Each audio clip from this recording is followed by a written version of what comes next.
Friends, a human being's mind is his greatest friend, and that same mind can also become his greatest enemy. It is inside this mind that many kinds of emotions are born. Lust, or what we call sexual desire, is also a feeling that arises in the mind just like other feelings. It is completely natural, and it should exist, because if it did not exist, the human race would stop expanding. But in our Sanskrit language, there is a very beautiful line. Ati sarvatra varjayat. Excess of anything is harmful. We need food to live, but overeating can kill you. Without water we would die, but too much water can also harm you. Fire is used to protect us from cold, but too much fire can burn you alive. In the same way, having sexual thoughts in the mind and feeling the desire for sexual activity is fine up to a certain level, but beyond that level, this very thing can destroy you more than anything else. Let me ask you a question. How big is the internet? You will say it is very big. The internet is like a vast ocean with more than 1 billion websites and more than 1 billion videos. But within this internet world, there is another world, the porn industry. Around 37% of the entire internet is only pornography. One very popular adult website claims that every single second, listen carefully, every second, 2.5 million people are watching porn on their site. In this modern world, after consuming so much sexual content, seeing social media and attractive images constantly, sexual thoughts increase a lot. Many times, these thoughts do not let a person sit peacefully. Even if he does not want to, he cannot stop himself from masturbating again and again. And even that might seem manageable. But this same lust becomes a curse for humanity when we see cases like rape. A person gets so blinded by lust that he loses the ability to judge right and wrong and keeps moving toward destruction. A person spends hours watching porn, even if he doesn't want to. He looks at every girl with wrong intentions.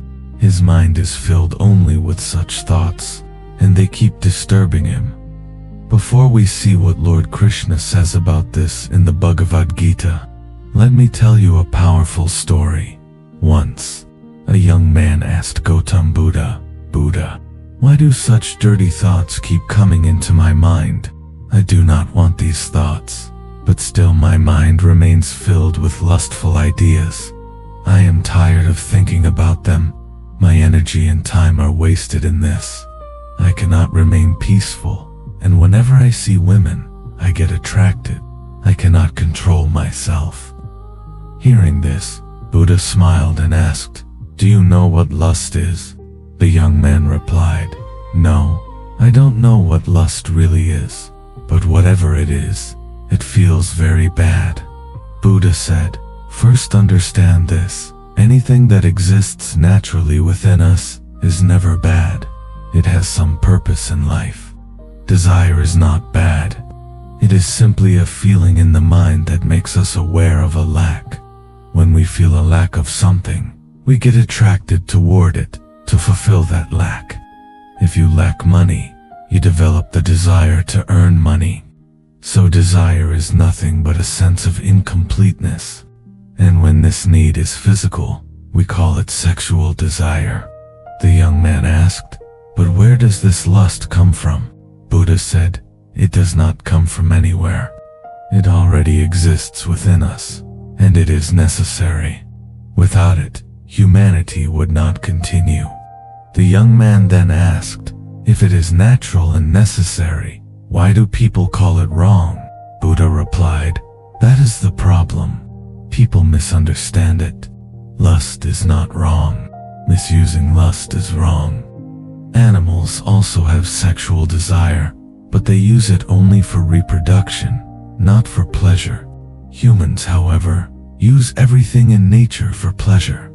We have made lust a tool of enjoyment, whereas nature gave it to us for continuation of life. When lust becomes uncontrolled, that is when it becomes harmful. The young man asked, "Why does lust overpower us?" Buddha said, "Let me tell you a story. In an ashram, a guru and his disciple lived. The disciple used to go daily to nearby villages for alms. On the way, there was a river. One day, he saw a boy hiding behind a tree and staring at something. When he looked, he saw young girls filling water from the river. The boy described their beauty in a seductive way. At first, the disciple saw nothing unusual, but after hearing those words, his perception changed. He started secretly watching them. Slowly, this became his daily habit. His mind became restless. He could not focus on his duties. He could not sleep or eat properly. The guru noticed the change. One day he followed the disciple and caught him hiding behind the tree. The disciple felt ashamed. The guru said, "The company you keep shapes your thoughts. Good company brings good thoughts." The disciple changed his route, but his mind was still disturbed. He tried to suppress his thoughts, but failed again and again. Finally, the guru took him to a garden where water flowed through small channels. The guru asked, "Can you stop this water?" The disciple blocked it with mud. It stopped briefly, but then flowed again. He blocked it with a stone. Again it found another path. Then the guru showed him the source of the water. He explained, "You cannot stop water completely. If you stop it entirely, the plants will die. If you flood them, they will also die. The key is balance." In the same way, you cannot forcefully stop thoughts. The more you try to suppress them, the stronger they become. Instead, maintain balance. Control the source, your environment, your company, your exposure. Later, the disciple went to the river calmly, without lust. His mind was clear. He even advised the boy, hiding there, to stop wasting time and focus on life. Buddha concluded the story and told the young man, "Do not blame yourself when thoughts arise. This body has learned certain patterns over thousands of years. You cannot eliminate energy. You can only channel it. You are living energy. Use it wisely." The biggest lesson of this story is, focus your energy on a bigger goal. Water will flow. Energy will express itself. But it is in your hands how and where you use it. Now let us return to the Bhagavad Gita. It says, when desire takes control of a person, downfall becomes certain. Desires are never fully satisfied. One desire gives birth to many more. If desire is not fulfilled, it turns into anger. Anger clouds judgment. When judgment is clouded, a person cannot distinguish between right and wrong, and thus destroys his life. Therefore, control your mind instead of becoming controlled by it. And finally, live life not like a slave to pleasure, but like a yogi. Channel your immense energy toward your purpose. If you liked this message, share it so that lives can be saved and society can improve. Subscribe to the channel and press the bell icon so you never miss a new video. I will see you in the next video.